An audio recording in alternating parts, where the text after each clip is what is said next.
right, hey traders, Akil Stokes here, Chief Currency Analyst and Head Trading Coach over at TradingPower.com, and welcome to another one of my Forex Weekend Review videos.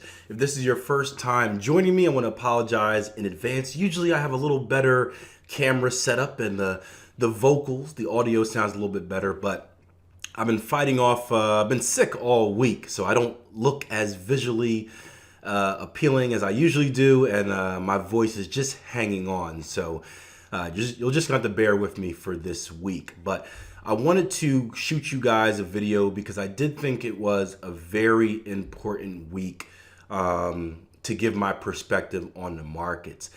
If you've been anywhere near the markets this week, you've noticed that there has been limited price action. I know on Monday we had the US holiday. Tuesday, I don't really know what the reason was.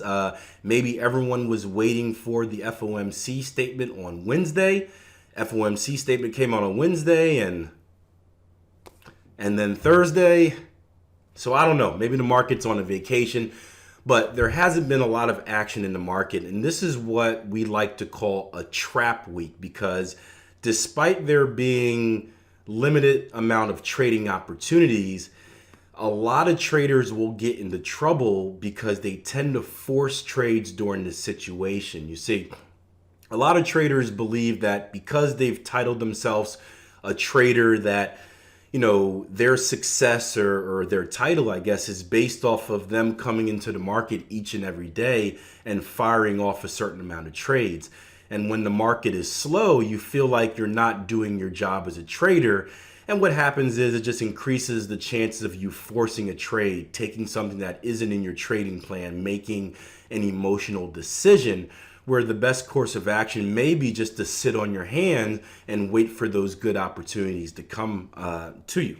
One second. And this was one of those weeks. Now, we did have a pretty good week of trading. I've only taken 3 trades, however, or 4 trades. I'm currently in one right now.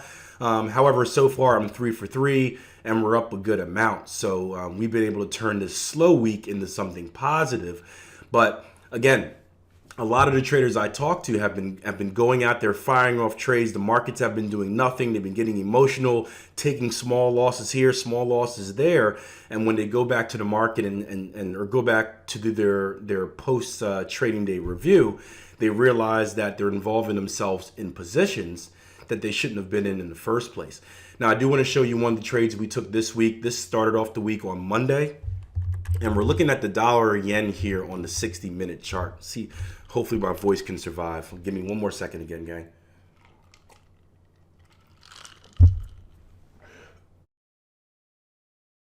All right, dollar yen here on the 60-minute chart.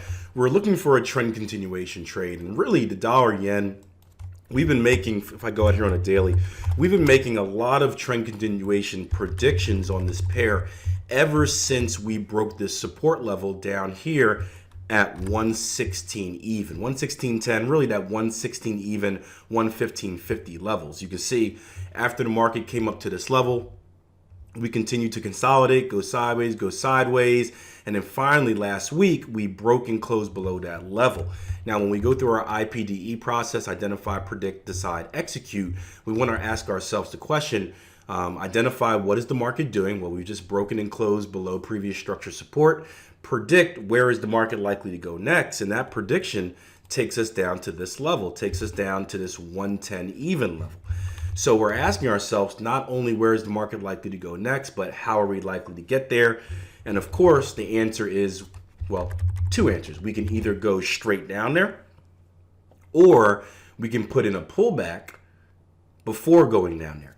Now, the bigger pullback that I'm looking for in the higher time frame is going to come back to previous structure support, turn to resistance, hitting this level again, back at that 115.50 levels to 116 even handle, and then making a move back down here to these lows. However, when we went down to the lower time frame, we actually saw another opportunity as well. You can see here on the 60-minute chart that as price action ebbed and flowed down, right? Boom. See a little consolidation in here. We put in this little wedge pattern, right? Which eventually was broken out to the downside. Price action then returned to that level, and we used this as an opportunity to get short right here at 114.68. Now this was a tough one, mentally that is, because we were looking for targets initially at this 3D2 retracement right at 113.38. And you can see we eventually hit that. We made some good money off this trade. But before that happened, imagine yourself in real time. Before that happened, we had to watch the market do this. The market reversed, came down, put us about 100 pips in profit, and essentially stood still for the entire day. Again, put yourself in this situation. The markets are doing nothing. Everything's dead. You're 100 pips in profit. You're about, 20, 30 pips from what your profit target is supposed to be. And it's just teasing you and begging you to get out, get out, get out. Come on, Akil. Take your profits early. Do it now. Take it now. We're just going to go sideways. And as a trader, you've got to be able to fight through those emotions, fight through those thoughts in your head, and fight through that. The problem is when the market starts to reverse, as we did here, and come back up towards your initial entry, that's when a lot of traders, they give up. They give up on their trade. They say, you know what? Well, it almost got close enough. We start making up reasons why we shouldn't be involved in the trade. Well, if I go down to a 15 at double bottom, then a double bottom is right down here at this doji candle. This is previous structure support. So let me just go down to a 15-minute chart. My rookie trader voice is kind of bad right now, but you can see the excuses you can start to make. Oh, we held off. Look at that triple bottom at previous support. Let me take my trade out up here because we've got to be continuing bullish and I just don't want to give up everything. And a lot of traders end up taking out their targets early. And if this were the case in the scenario, instead of being out for, again, hold on. Maybe this was a bad idea. I'm trying, guys. I'm trying. Instead of being out for the ultimate 130 pips that we received in this trade, that type of self-sabotage would have taken you out for 40 pips only. So you would have left 90 pips on the table.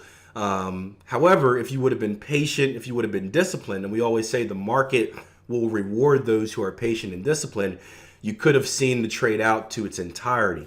So that's a good example, again, of sticking with the trade, trusting your targets, trusting your stops, and not getting emotionally driven, watching price action move tick by tick. And unfortunately, when you get slow markets like we did this week, a lot of traders, because there's not as much to look at, a lot of traders are glued to those open positions, looking at it one bar at a time, going, and that just it increases the chance of you making those type of mistakes. So on a slow week like this, guys, do your analysis.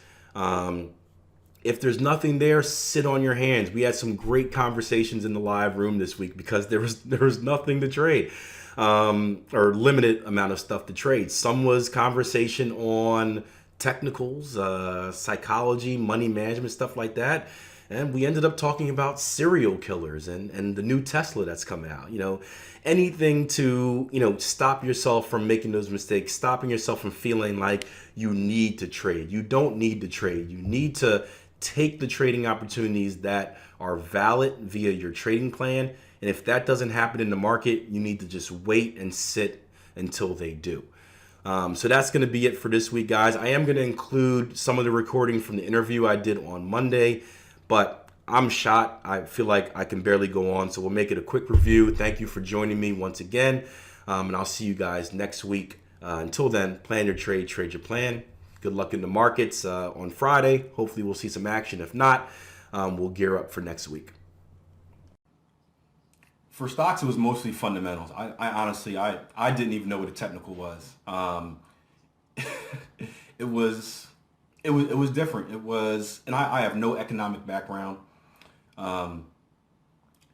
It was basically, I had a mentor that just, he taught me kind of using common sense, just putting two and two together. And, it was basically, I do a lot of reading. I do a lot of listening. I try to pick something and just use common sense, put it together and buy what I knew. And that worked out pretty well. But I look back at it now and I'm like, man, did I just get lucky or did I really, did I have any skill? But I didn't even know what a chart was. Well, I started trading right out of college with stocks. I went to Forex. I took the jump to Forex about 2000, probably 2009ish. Graduated in '07, either late 2008 or 2009ish, and I tried for about a year and a half to learn on my own, and it just wasn't working. I would do the normal stuff. I'd go on the internet, just look for different strategies, try them out. I know now that the strategy doesn't really make the trader. It's the psychology and the ability to execute that strategy day in and day out. But at the time, I'd find the strategy, I trade it. I trade it with demo, make a lot of money. I trade it with live and lose a lot of money. Now repeat, trade demo, make a lot of money, trade live, lose a lot of money. And eventually, I read this article on FX Trader magazine. It was a guy named Jason Stapleton who won this Forex contest, and I went to his website just because that's what I did. I would read stuff and go to their websites. And he had this trader assessment. And so I filled out the trader assessment just because I really didn't have anything else to do. And it basically breaks down your trading, and filled it out, sent it in. And to my surprise, he had called me that very same night. And he's like, I want to go over that assessment with you. Long story short, we went over the assessment. He basically made me realize that I didn't really know what I was doing. And not necessarily from a trading perspective, but I had no structure in what I was doing.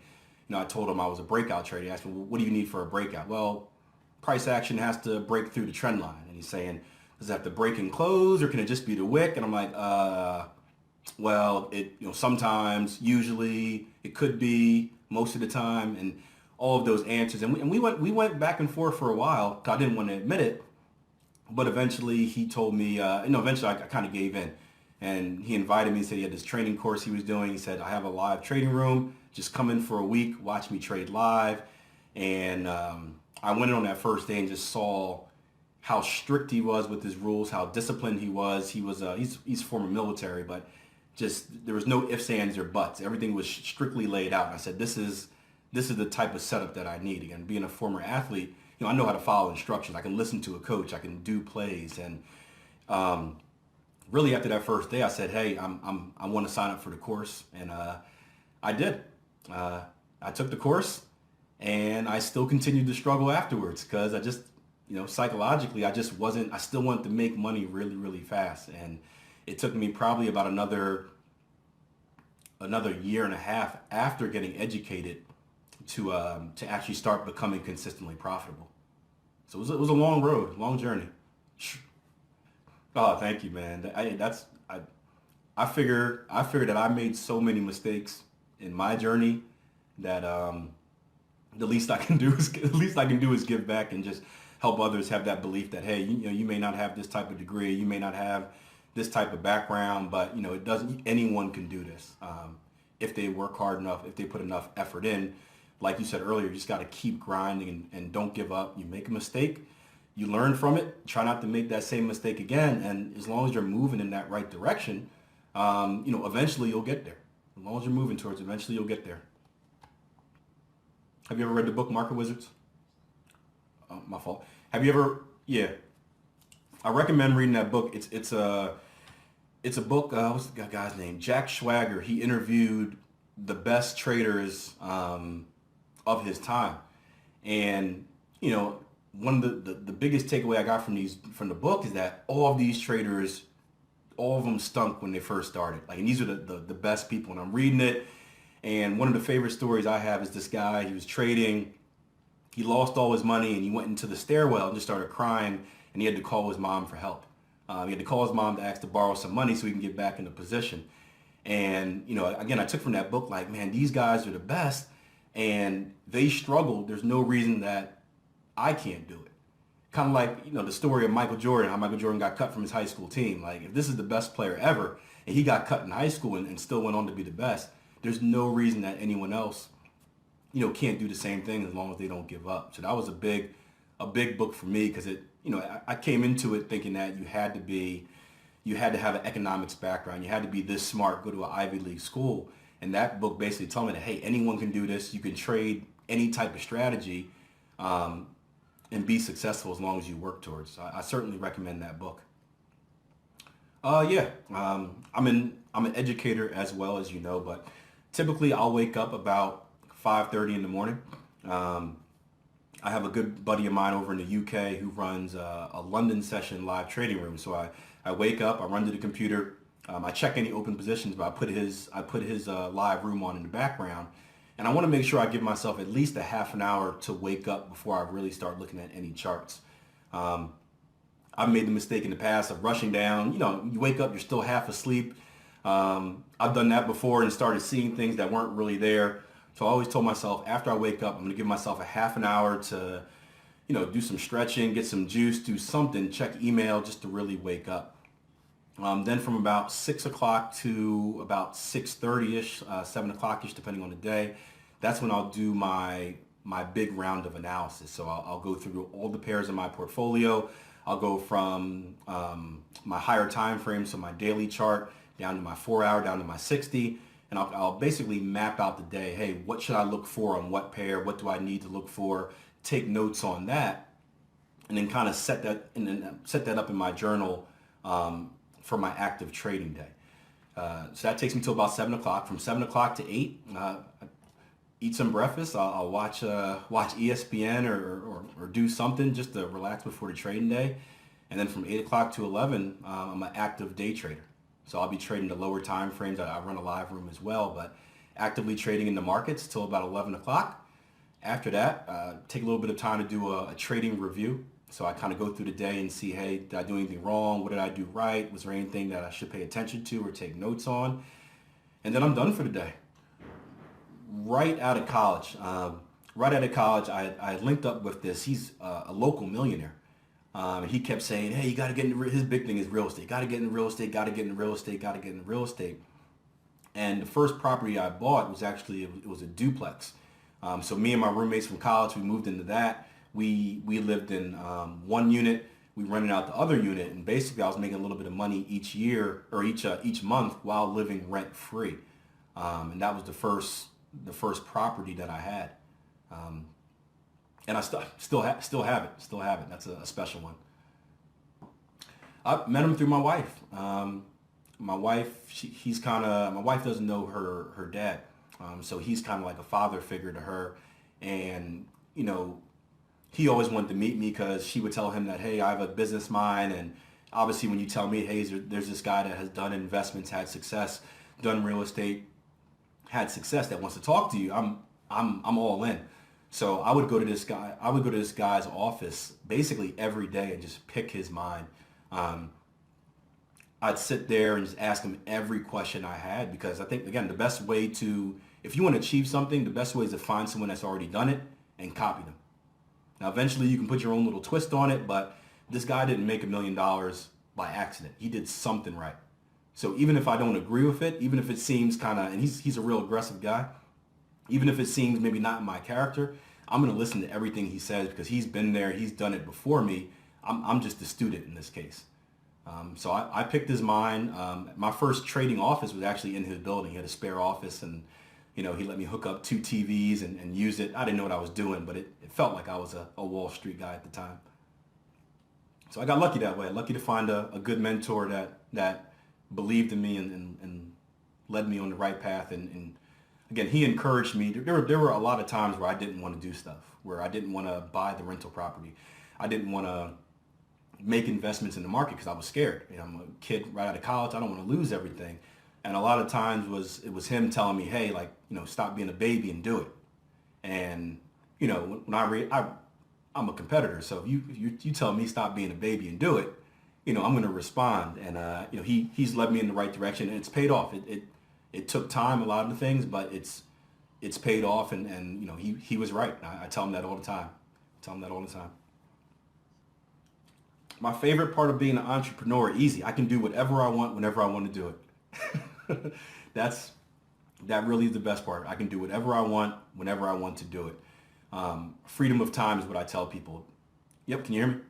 All right, my fault. I said my favorite part of being an entrepreneur is that I can do whatever I want whenever I want to do it. So it's really freedom of time, meaning that I don't have any bosses to answer to. I don't have to come in on a weekend if my boss says I have to. I don't have to worry about being fired. I don't have to worry about making a case to get my next promotion. If I want a promotion, I just have to work harder. And there's no ceiling to what I can achieve. I can achieve as much as I want. There's no one standing in my way. On On the downside, I can fail too. There's no one to stop me from failing but myself, and that's the give back. But having that freedom of, like you said earlier, hey, I'm in charge of myself. It's I control my own destiny is big. And I just got tired of working for people. I've worked for people since what, ninth grade, and it just got real old real quick. So I said I got to do something for myself. But freedom of time is the main thing. Some of the biggest sacrifices that I had to make in becoming an entrepreneur is really, I would say, friendship. Um, we have this freedom of time thing where we make it sound good, where it says, hey, I can do whatever I want whenever I want to do it, and that's true. But as an entrepreneur, you also have to work extremely hard if you want to put yourself to that next level. What I do right now, there's no guarantee that I get a check at the end of the month. So it takes a massive amount of work to just maintain. It takes a massive amount of work to keep everyone in the right position so that we're bringing in the money. It's not, I've got to be a boss to myself. And in that process, I work a lot. I don't have a lot of time to, or I should say this, I choose not to spend I would much rather spend my time working on my business than maybe, going out to the club with friends. And there were times in my journey when I was learning to trade, when I was back testing, that I shut everyone off. I shut my fiance off. I shut my friends off. It was me, the charts, and I'm grinding 24 hours a day to be successful. And I was a real, I want to keep it clean here. I wasn't a nice guy. I was an a-hole to a lot of people, where it was like, hey, don't bother me. Like, shut up, I'm working. And I regret that now, but at the time I was just imagine I'm locked into this mode where I had my back against the wall. I quit 3 jobs. Like, this had to work. Like, I needed it to work. If it didn't work, I'm back cleaning toilets. So it was like every ounce of energy I had was to make trading work. And again, it was bad at the time, but it's paid off now. I get to take my friends out on vacations. We went to Vegas last year, flew them out there. My wife is a Mary Kay consultant. She doesn't have to work 3 jobs anymore. She can focus on her business and help watch our kid. But it took a lot of sacrifice to get there. So one thing people that want to be entrepreneurs need to realize is that all the rewards are there. It's great when you get there, but the path to getting there is brutal. And that's why so many people stop. That's why so many people don't achieve it. But if you do achieve it, man, it's amazing. It's amazing. And those that work and those that refuse to give up, those are the ones that are going to make it. And they're going to reap the benefits. If I had the chance to start over, I would do absolutely nothing differently. I don't really believe in regrets. I'm kind of like you. I believe that everything happens for a reason. Yes, I made a lot of mistakes, but I learned valuable lessons from each one of those mistakes. And if I never would have learned those lessons, I wouldn't be in the position I am right now. Not only being a successful trader, but being able to help traders from, over 100 countries in the world. And one of the reasons a lot of them flock to me isn't because I'm promising them a super secret strategy. I promise them to be a coach, be a mentor, to be someone that has been through the struggle, the same struggle that you guys are going through. But I know exactly what you're going through, and I can help you through it. So I think if I didn't have all of those failures, maybe I can still be a good trader, but I definitely wouldn't be a good trading coach. I would think it's hard to coach someone out of a problem if you've never experienced that problem. And because I failed so many times, because I experienced almost all of them, I kind of have an answer for any question the trader has. It sounds sad that I had so many failures, but it's good. It's good because it helps me in this next part of my life and of my business.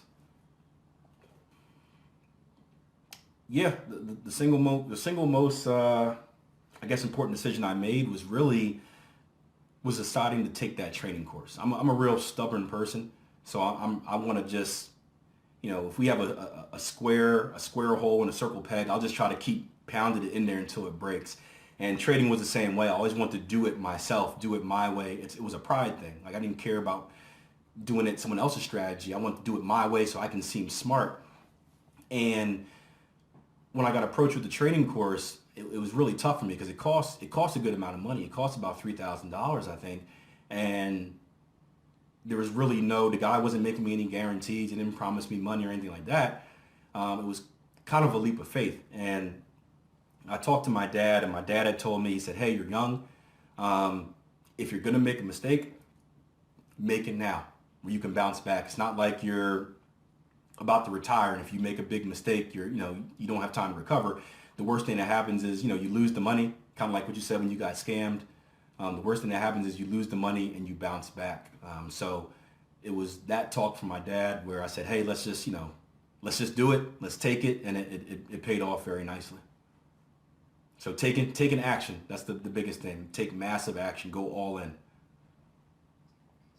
Yep, go all in. Don't dip a foot in, just jump right into the pool and just go for it. Wow, how would I define success? That's tough. I don't know. See, a part of me doesn't. I know I'm successful, but a part of me never wants to admit that I'm successful because I always believe that there's something else to achieve. So I guess I would say successful means achieving a goal, but there should always be a next goal. Once you knock off one goal, that shouldn't just be it. There always needs to be something else. So I probably should think of a different word from success, but I know I'm successful deep down because I've made it from where I was to where I'm at now, but that success certainly hasn't ended. I got a lot more to do, a lot more to achieve. In life, as trading, as a coach, as a person, I just want to keep getting better every day. Yeah. That's what it's about. That's what it's about. So keep it up, man. You're on the right path. You want it. You know that it's not going to be easy. It's not a get rich quick scheme. You've been scammed already. Just take it one day at a time. Try to get a little bit better each day. And success will come. Success will come to people who work for it. I truly believe that. So just keep working for it. And when other people give up or when other people tell you that you're not going to make it, just use that as motivation. Like, I'm going to prove you wrong. And then when they see you in the future, just shake their hand. When they ask you what you're doing, hey, I'm trading. The same thing I was doing a few years ago. But definitely keep fighting for it, man. You'll get there. I truly believe that.